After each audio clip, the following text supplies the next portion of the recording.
안녕하세요 여러분, молли쌤입니다. 여러분, біз бүгін сіздермен бірге кәріс тілінде сен және сіз деп айтудың жолдарын үйренетін боламыз. Ең алдымен сен дегеніміз ол бізде до, до. Өте оңай, еш қиындығы жоқ. Ал сіз деген қалай болады? Яғни сыпайы формасы. Таңшин бе? Жоқ, таңшин емес. Таңшин деп айтуға болмайды. Маған менің студенттерім, мысалы, таңшин дому еппойо, таңшин осындай деп маған таңшин деп айтып жатса, кішкене біртүрлі болып қалам. Оның себебін қазір түсінетін боласыздар. Ең алдымен неге таңшин деп айтуға болмайтындығын атап өтейге. Таңшин ол Кореяда қолданылмайды емес, қолданылады, бірақ ең бірінші қолданылатын жері ол ерлі зайыптылардың арасында. Яғни ерлі зайыптылар бір-біріне сен деу үшін таңшин сөзін қолданады. 맨날 애들 걱정. 당신 몸 생각도 좀 해. 당신이 대답하기에 달렸어. Екінші қолданылатын жері негативті формада, яғни ұрыс барысында біреуге дөрекілік танытқан кезде осы таңшин сөзі қолданылады. 당신 마누라가 내 여친 이용해서 당신 미행한 건 알아? 당신 누구야? Таңшиннің қолданылатын үшінші жері ол жазбаша формада жалпы адамдарға қатысты қолданылады. Мысалға кітаптарда, жарнамаларда, яғни тікелей біреуге, жеке адамға қатысты сен деген мағынада қолданылмайды. Мысалға кітаптардағы адресаттар ол бізде жалпы адамдар, жеке адам емес. Сондықтан мысалға мынадай формада таңшин қолданылады. Төртінші қолданылатын жері ол поэзияда және әндерде. Мысалға аю, бәріміз білетін аюдың өлеңдерінде таңшин сөзі өте көп жиі кездесіп жатады.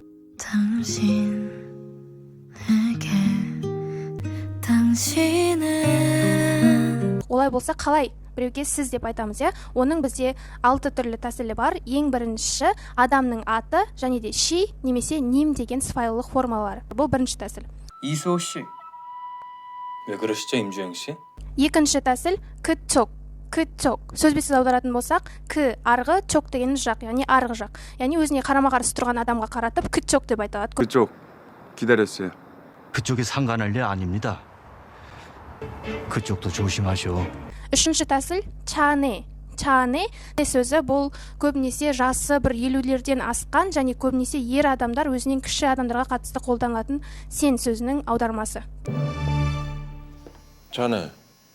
자네 그 반성 못하는 나쁜. 자네가 지금 내 자네에게 진짜 자네의 그 힘겨운 Төртінші кіде. Кіде бұл бізде өте романтикалық формада, яғни поэзияларда, әндердің тексттерінде қолданылады. Мысалға кіде-йо деген форматта келіп жатады.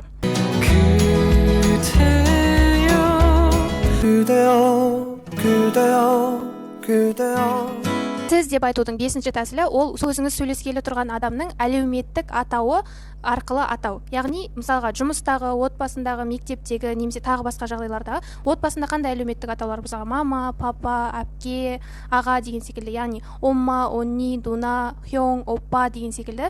엄마 아빠 언니, 오빠. 형. 좀 전에 내 동생한테 뭐라 그랬냐? 동생이요? 누나가 더 이뻐.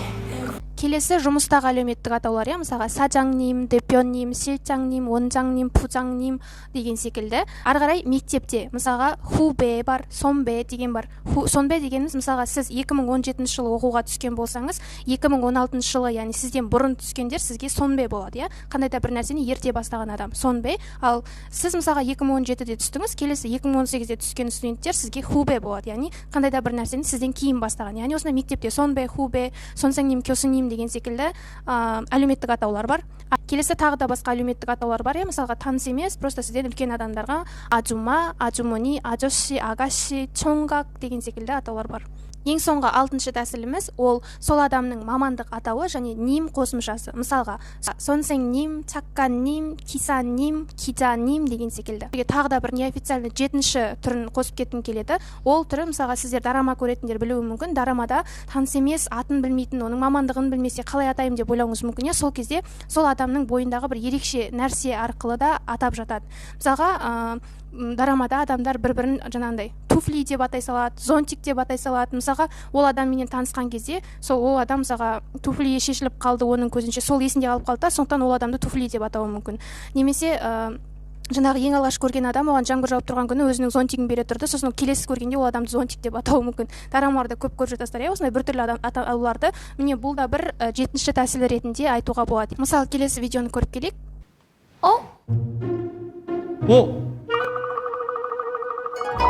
버스 공장 көріп тұрғандарыңыздай бір-бірін автобус аялдамасы деп атап тұр. Өйткені екеуі бір-бірін танымайды, мамандықтарын әлі дәрежелерін білмейді, бірақ бір білетіндер олар алғаш рет автобус аялдамасында кездесті, яғни бір-біріне сендеу үшін автобус аялдамасы деп бір-бірін атап тұр.